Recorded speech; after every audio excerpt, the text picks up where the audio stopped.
ಹಾಸನ ಜಿಲ್ಲಾಸ್ಪತ್ರೆಯಲ್ಲಿ ಅಕ್ರಮಗಳು ನಡೆಯುತ್ತಿದೆ ಎಂದು ಭಾರಿ ಆರೋಪ ಕೇಳಿಬಂದಿತು. ಈ ಕುರಿತು ಪ್ರಗತಿಪರ ಹೋರಾಟಗಾರರು ಆಕ್ರೋಶ ವ್ಯಕ್ತಪಡಿಸಿದ್ದಾರೆ.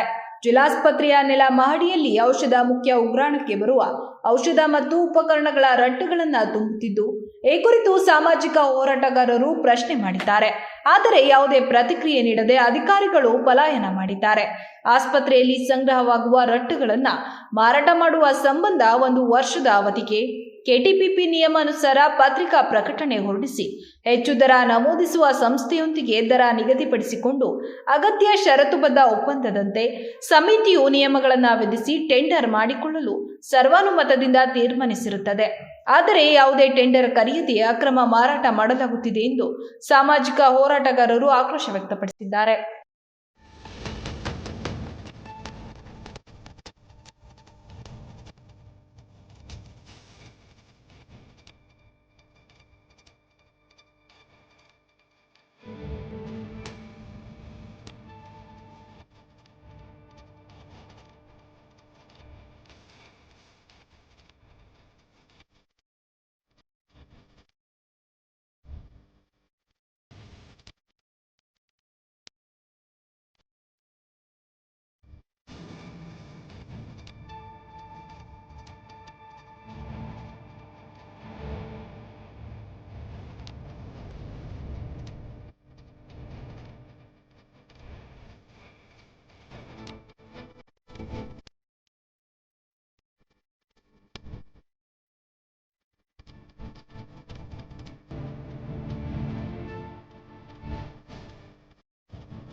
ಪ್ರೂಫ್ ಹಿಡಿದು ನೀವು ಮಾಡ್ಬೇಕು ಸರ್, ನಾನು ಮಾಡಲ್ಲ. ಅದು ಸಾರ್ವಜನಿಕರಿಗೆ ಗೊತ್ತಿಲ್ಲದಂಗೆ ಮಾಡ್ತಿರೋ ವ್ಯವಹಾರ ಇದು. ಇಲ್ಲ, ಇಲ್ಲಿದೆ ನೋಡಿ. ಎಲ್ಲಿದೆ? ಓದಿ ಸರ್.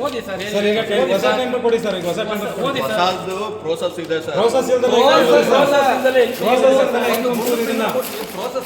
ಇದು ಸಾರ್ವಜನಿಕರದಲ್ವಾ ಸರ್? ಇದು ಆಸ್ತಿ ಒಂದೇ ಒಂದು ಗುಂಡು ಪಿನ್ನು ಕೂಡ ಸಾರ್ವಜನಿಕರಿಗೆ ಸಂಬಂಧಪಟ್ಟಿದ್ದ ಆಸ್ತಿ ಏನಿದೆ, ಯಾವ ಪೇಪರ್ಗೆ ಹಾಕ್ತಿದ್ದೀರಾ, ಎಲ್ಲ ಆಗಿದೆ, ಏನು ಪ್ರೋಸೆಸ್ ಆಗಿದೆ, ಆ ಕಾಪಿಗಳು ಕೊಡಿ, ಜೆರಾಕ್ಸ್ ನಮಗೂ 4 ನಾವು ಮಾಧ್ಯಮದಲ್ಲಿ ಮುಂದೆ ಕೂರ್ತೀವಿ. ಅಲ್ಲಿ ಏನಾದ್ರು ಸರಿ ತಪ್ಪುಗಳಿದ್ರೆ ಮಾತಾಡೋಣ ಸರ್. ಈಗ ತಗೊಬನ್ನಿ, ಇದೆಲ್ಲ ಬೇಡ. 2024 ಡಿಸೆಂಬರ್ ತೋರಿಸ್ತಾ ಇದ್ದೀರಾ? 25 ಕೊಡಿ ಸರ್. 25 ಕೊಡ್ರಿ. ಆಡಿಟಿಂಗ್ ಆಯ್ತಲ್ವಾ, ಫೈನಾನ್ಷಿಯಲ್ ಮುಗೀತಲ್ವಾ, ಹಳೆ ಕಪ್ಪಿಗೆ ಮಾಡ್ತಾರೆ ನೀವು ಟೆಂಡರ್ ಪ್ರೊಸೆಸ್. ಇದು ಬಿಲ್ ಎಲ್ಲ ಕೊಟ್ಟಿದ್ದೀವಿ. ಬಿಲ್ ಎಲ್ಲ ಹೇಳ್ತಿರೋದಲ್ಲ.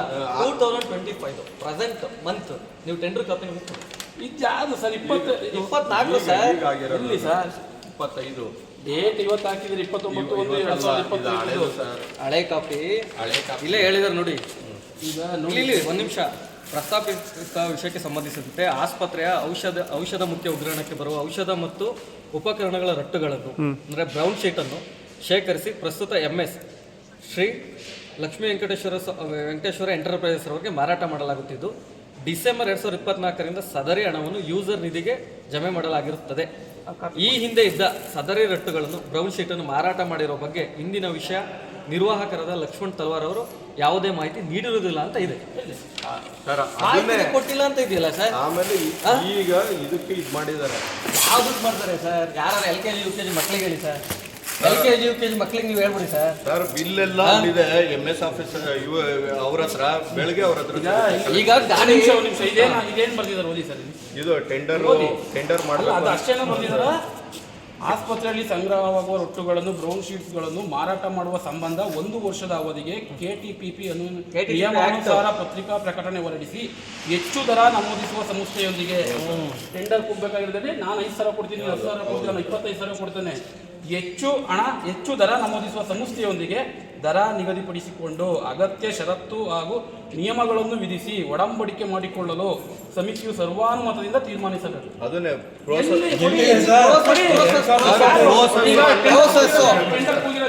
ಆಫೀಸಲ್ಲಿ ಟೆಂಡರ್ ಯಾರಿಗೂ ಆಗಿಲ್ಲ ಸರ್. ಇದು ಸರ್ ಚಲಾನ್ ತೆಗೆದಿರೋದು ಅಲ್ಲಿ ದುಡ್ಡು ಕಟ್ಟಿರೋ ಚಲಾನ್ ತರಕ್ಕೆ ಅದು ಗಾಡಿ ಇದೇ ಸಾರ್ವಜನಿಕರಿಗೆ ಸಂಬಂಧಪಟ್ಟಿದ್ದ ಆಸ್ಪತ್ರೆಯಲ್ಲಿ ಇಲ್ಲಿಂದ ಗಾಡಿ ಹೊರಗಡೆ ಹೋಗ್ಬೇಕು ಅಂದಮೇಲೆ ಅಲ್ಲಿಗೆ ಏನಾದ್ರು ಒಂದು ಪ್ರೂಫ್ ಬೇಕಲ್ಲ ಡ್ರೈವರಿಗೆ, ತಗೊಂಡು ಹೋಗಪ್ಪ ಇದು ಅಂತ ಇದು ಕೊಟ್ಟು ಕಳಿಸ್ತೀರ ಅವ್ನಿಗೆ. ಸರ್ ಅದು ತೂಕ ಆದ್ಮೇಲೆ ಇಷ್ಟೊಂದು ಬಿಲ್ ಮಾಡ್ಕೊಳ್ತೀವಿ.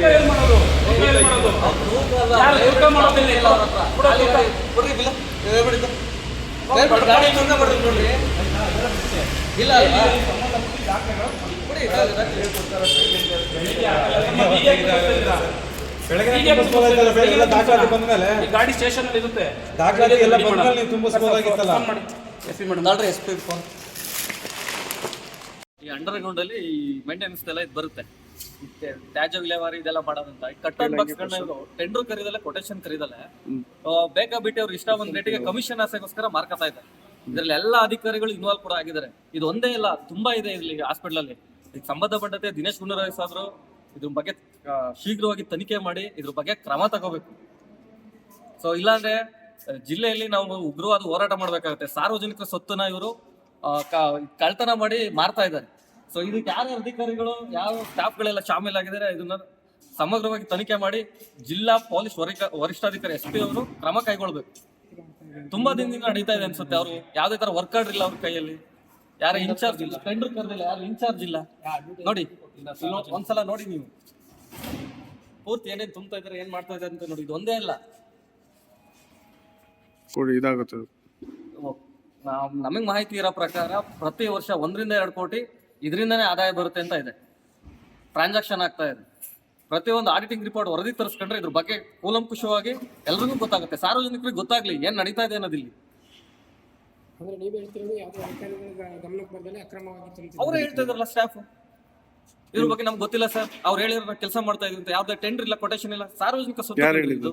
ಯಾವ್ದೇ ತರ ಇದ್ರು ಟೆಂಡರ್ ಕರಿಬೇಕು, ಈ ಕೊಟೇಶನ್ ಹಾಕ್ಬೇಕು, ನೋಟಿಫಿಕೇಶನ್ ಹಾಕ್ಬೇಕು, ಪೇಪರ್ ಅಲ್ಲೆಲ್ಲ ಅಡ್ವರ್ಟೈಸ್ಮೆಂಟ್ ಮಾಡಬೇಕು. ಅದ್ಬಿಟ್ಟು ಇವ್ರ ಅಧಿಕಾರಿಗಳೆಲ್ಲ ಶಾಮೀಲಾಗಿ ಕಮಿಷನ್ ಆಸೆಗೋಸ್ಕರ ಈ ತರ ಎಲ್ಲ ಮಾಡ್ಕೊಂಡ್ರೆ ಸಾರ್ವಜನಿಕರು ಏನಾಗ್ಬೇಕು?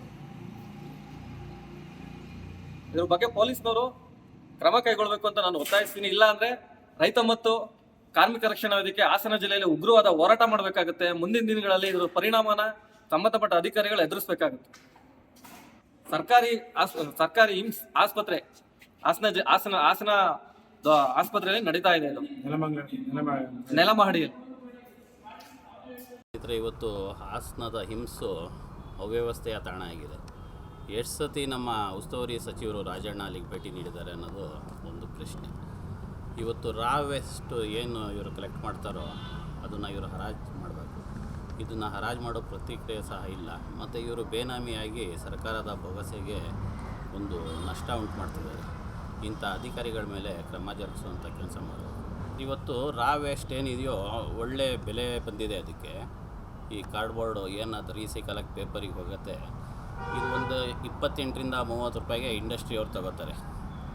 ಅದನ್ನು ಇವ್ರು ಏನು ಮಾಡ್ತಾರೆ, ಸರ್ಕಾರದ ಮಟ್ಟದಲ್ಲಿ 5 ರೂಪಾಯಿ 10 ರೂಪಾಯಿಗೆ ತೋರಿಸ್ತಾರೆ, ಕೋಟ್ಯಾಂತರ ರೂಪಾಯಿನ ಲೂಟಿ ಮಾಡ್ತಾರೆ. ಇದು ಸಾರ್ವಜನಿಕವಾಗಿ ಇವರು ಪ್ರಕಟ ಮಾಡಬೇಕು. ಇಂಥ ವ್ಯಕ್ತಿ ಇದನ್ನು ಪಡೆದಿದ್ದಾರೆ ಅನ್ನೋದನ್ನ ಟೆಂಡರ್ ಬೋರ್ಡ್ನ ನೋಟಿಫಿಕೇಷನ್ ಮಾಡಿ ಅವ್ರ ನಂಬರ್ಗಳನ್ನ ಹಾಕಬೇಕು. ಏನೂ ಸಹ ಅಂಥದ್ದು ಒಂದು ಬೋರ್ಡಲ್ಲಿ ನೋಡೋಕ್ಕೆ ಸಿಗಲ್ಲ. ಖಂಡಿತ ಅದು ಅದರಲ್ಲೇ ಆ್ಯಕ್ಟಲ್ಲೇ ಇದೆ. ಅದು ಇವ್ರು ಏನು ಮಾಡ್ತಾರೆ, ಇವ್ರದ್ದೇ ಆದ ಒಂದು ಬೈಲಾ ಸಿಸ್ಟಮ್ ಕ್ರಿಯೇಟ್ ಮಾಡ್ಕೊತಾರೆ. ಒಳ್ಳೊಳಗೆ ಇವ್ರದ್ದೇ ಒಂದು ಸೆಟ್ಟಿಂಗ್ ಮಾಡ್ಕೊಂಡು ಅವ್ಯವಹಾರನ ಮಾಡ್ತಾರೆ ಸರ್. ಈ ಡೈರೆಕ್ಟ್ರುಗಳೆಲ್ಲ ಹೆಂಗೆ ಅಂದರೆ ಒಂಥರ ಉಡಾಫೆ ಉತ್ತರ ಅವ್ರ ಜೇಬಿಗೆ ಕಾಸಾಯಿತು ಅಂದರೆ ಮುಗೀತು. ಏನೇನು ವ್ಯವಸ್ಥೆ ಇದೆ ಅಂತಲೂ ಚೆಕ್ ಮಾಡಲ್ಲ. ಇವ್ರಿಗೆ ಏನಂದರೆ ಆ ತಾತ್ಕಾಲಿಕವಾಗಿ ಜನಕ್ಕೆ ಏನು ತೊಗೋಬೇಕು, ಅಲ್ಲೇನೇನು ವ್ಯವಸ್ಥೆ, ಇವ್ರ ಜೇಬುಗಳು ಹೆಂಗೆ ತುಂಬುತ್ತೆ, ಬೇರೆಯವ್ರ ಜೇಬು ಹೆಂಗೆ ತುಂಬಿಸ್ಬೋದು, ಇಷ್ಟರಲ್ಲೇ ಇದ್ದಾರೆ. ಇದೆಲ್ಲ ನಾವೇ ಲೋಕಾಯುಕ್ತ ಅವ್ರ ಗಮನಕ್ಕೆ ತಂದುವೇ ದೂರು ಕೊಡಬೇಕಂತ ಯೋಚನೆ ಮಾಡಿದ್ದೀವಿ ಸರ್. ಟ್ರೀಟ್ಮೆಂಟ್ಗೆ ಇವರು ಯಾವ ಥರ ನೋಡ್ಕೋತಾರೆ ಅಂದರೆ, ನಾವೇನಾರ ಕೊರಗೆ ಮಾಡಿ ಹೋಗಿ ಏನಾರ ನಮ್ಮ ಮಕ್ಕಳು ಉಳಿತಾರ ಮಾಡ್ತಾರ ನೋಡಿ ಅಂದರೆ ಯಾವ ಥರದಲ್ಲಿ ಭಯ ಹುಟ್ಟಿಸ್ತಾರೆ ಅಂದರೆ, ಪ್ರೈವೇಟ್ ಆಸ್ಪತ್ರೆಗಳಿಗೆ ಹಾಕಿ ಟ್ರೀಟ್ಮೆಂಟ್ ಕೊಡ್ತಾರೆ ಸರ್ಕಾರಿ ಆಸ್ಪತ್ರೆ ವೈದ್ಯರು. ಇದೊಂದು ಅವ್ಯವಸ್ಥೆ ಸರಿ ಹೋಗಬೇಕು ಅಂತ ನಾವು ಕೇಳ್ತೀವಿ.